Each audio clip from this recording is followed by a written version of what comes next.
It might seem like Democrats would have the advantage heading into the midterm elections, given everything Republicans have done in the past couple of years, from top GOP leaders backing Trump's efforts to steal the 2020 election, defending his role in inciting violent insurrection at the Capitol, to the many Republicans in Congress repeatedly voting against relief bills aimed at helping Americans get through the pandemic, and the right-wing Supreme Court majority striking down abortion rights the majority of American people support overwhelmingly.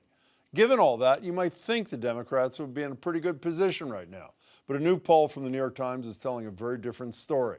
The survey finds that 49% of likely voters plan to vote for a Republican representative in Congress, with just 45% who plan to vote for the Democrat, and the trend is red. So how did Democrats fumble this advantage, if they did, and is there hope for a comeback? I'm joined by LaTosha Brown, co-founder of the Black Voters Matter Fund, and former congressional candidate Jesse Mermell, now the president and founder of deWit Impact Group. LaTosha, Jesse, great to see you both.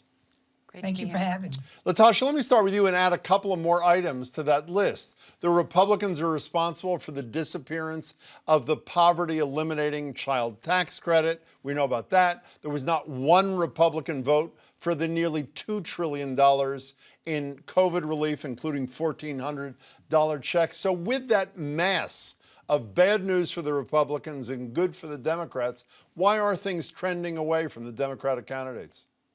You know, I think there are two things that that my thoughts around what is happening right now. One is the Republicans are using an age-old tool that has been very effective at consolidating power in this country. It's called race.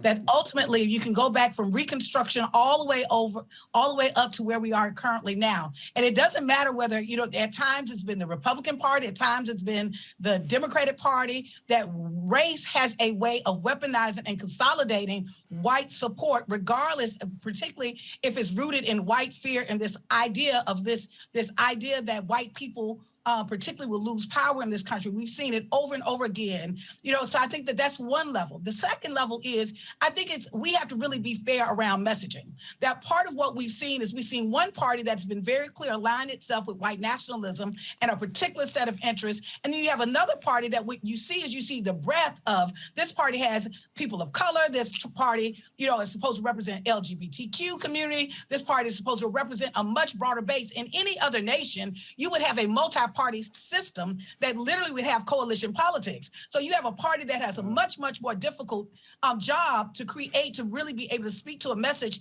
that speaks to a majority of people, where you have one party that literally has doubled down and said that they're only going to speak to those who really think about this white fear. Jesse, do you buy LaTosha's analysis? I buy it lock, stock, and barrel. I have to say the Republican Party, time after time after time, doubles down on fear. That fear, more times than not, is rooted in racism, as LaTosha pointed out. They are doing that in spades in this election. And I have to say, the poll from the New York Times obviously got a lot of attention. What we aren't talking about is the fact that since Dobbs came down, Roe was overturned in June, women are showing up and registering in huge numbers, motivated by Roe, motivated by abortion, which, by the way, is an economic issue. Everyone forgets to talk about that. Those women aren't captured in these polls. And what we're seeing on the ground is an energy, is an enthusiasm around the Democratic Party, particularly driven by Roe, particularly what that means for women and people who need reproductive services across the spectrum, especially women of color. And that poll, yes, we would be fools not to take that seriously, but we also know that there's a story that's important and is not being told in those numbers. Well, you know, there's a guy by the name of Bernie Sanders in your party who says in The Guardian that story shouldn't be told right now, Jesse. In fact, he says that while protecting abortion rights is critical, says Sanders, Democrats should focus on addressing voters' immediate economic considerations first. You happy with that? I'm not, and I respectfully disagree with Senator Sanders, with whom I agree on many things, but this has to be both and. Like I said, abortion is and always has been an economic issue. You know, I've been in this work around abortion rights for a long time, and I am done with abortion rights activists on the ground who have been sounding the alarm on this issue for decades, not being listened to. We will not be ignored in this election. We know that people are showing up to vote on this issue, and with all due respect to Senator Sanders and people who agree with him, that is not going to be the case in November. LaTosha, staying on it, well, I don't know if it's the same issue, but staying on an issue that one would think is really important to women, the most stunning thing in that New York Times Siena poll to me, without a close second, was in a 1 month swing, independent women, which are being targeted by Democratic leaders as much as any group, independent women, a 14% majority for the Democrats in September, 18% majority for the Republicans in October, a 32-point swing in 1 month. How do you explain that? I think it's really nuanced. I think there's three things. This is a country that white women actually did not vote for. Many white women didn't vote for Hillary Clinton, Yeah, right? This true. was going to be the first female president. So I go back to what has been shown historically, that race has always been an organizing tool used by the elite. The second thing, and I will double down on this, that it is far, far easier to be exclusive than it is to be inclusive. Yeah. I don't think that the Republicans have this sophisticated messaging that they're using. They've been very clear about one message, that they are literally consolidating around a racist agenda that actually hates everybody, right? Other than those who are in mainstream white America. And so it is far, far more nuanced when you have a party that has to create a message to be inclusive of a broader group of people that have a broader set of needs and issues. LaTosha, I assume most people watching are familiar with your work, but I don't think it's overblown to say that you and your colleagues in great part responsible for there being a Democratic Senate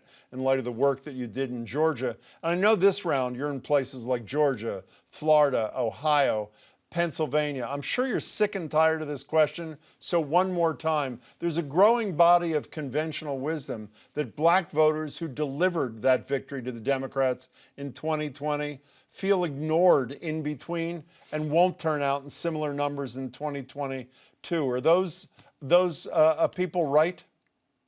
Let me say, as we've been talking to people on the ground, the truth of the matter is there has been some disappointment. There has been discontent. The bottom line is, how do you use that energy? Do you use that energy just to ignore people and not do the hard work? What we are doing is doing the hard work to really be able to acknowledge where people have their discontent. Around the economy is of a concern. There is an inequity in terms of resources in this nation. We do have wages that have been stagnant, where we're seeing 68% of black women who are wage workers and are basically underemployed. Those are real issues. What we're doing is literally leaning into them, not about participation, but about the building of power to help people recognize that part of where we are in this moment is in a transitional moment, that we have to lean into putting people in place that are going to be responsible to us so that we can change the policy that is going to serve us. Speaking of change, in 3 weeks to go, I think it's 3 weeks from today, Jesse, how do the Democrats change this trend of the last week or so? Action, action, action, action, responding to exactly what LaTosha has been talking about. And you're starting to see it. Today, Joe Biden gave a speech saying that the first thing he's going to do, the first piece of legislation after a Democratic Congress and Senate is sworn in with 2 new Democratic senators, file legislation codifying Roe. We've seen him gone out there and pardon people with simple marijuana convictions to make sure that they're able to get housing, that they're able to pursue jobs.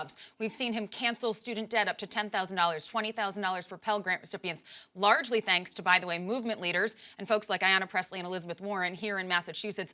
That's delivering on the type of thing that LaTosha is talking about that has been disappointing over the past 2 years from some leadership from centrist and corporate Democrats. The progressives in D.C. are pushing us toward action. That's what we have to talk about and keep doing over the next 3 weeks to deliver for voters, to show that we understand what they need and we're out there to try and fix it. And that's what gets us to win on November 8th. LaTosha, when Democratic candidates or their campaigns say to you, what do we focus on for the final 3 weeks? What's your guidance? I would say that polls don't win elections, people do. This is a ground game. And at the end of the day, let me just bring Georgia. While this New York Times article came out, yesterday was the first day of early voting in the state of Georgia, where there's all this message that there not be that many candidates. What we saw is a record-breaking turnout, and 40% of the voters that came out, guess what? They're African Americans, which means that African American voters are actually overperforming. So it's not polls that will really win this election. It will be people. They should be putting all of their resources on the ground. This is not an air war. This is a ground war. Are you concerned? We only have a minute left, but LaTosha, starting with you, one of the things I was truly depressed about today was this piece of the New York Times poll that said people recognized that democracy was at risk, but it wasn't a priority for them. Quickly, if you can, LaTosha, what was your reaction to that? You know, it's really sad, but I understand, because what we have done is we've made democracy be something that has actually been separate from the people. We have to literally do the work that we're doing and to educate people that this is really about having agency and shaping the kind of America that we want and we desire, and really redefining what democracy is, because democracy has been a club that has been for a set elite and have been used in such a way that others have not had full access to it. So for us, it's really around letting people know what is the kind of democracy that we desire, we deserve, and how can we truly make this nation be a democracy. Last 30 seconds on the same topic, Jesse. I'm going to pull on that thread that LaTosha left out there about agency. People need to feel like not just their vote matters, but their activism matters, that they have a real stake in democracy, not just putting on a cool t-shirt and running around, but actually their work can help us save healthcare, can help us save abortion rights, can help us cancel even more student debt, make even more prescription drugs affordable. We can go on down the list. When people feel like they are heard and the actions that they take yield real changes, then they understand that democracy is more about what they do in a ballot box every 2 or 4 years. And that's how we get that poll turned around. Jesse Mermell, LaTosha Brown, as always, thanks so much for your thoughts. Really appreciate it. Thank you. Thanks, Jim.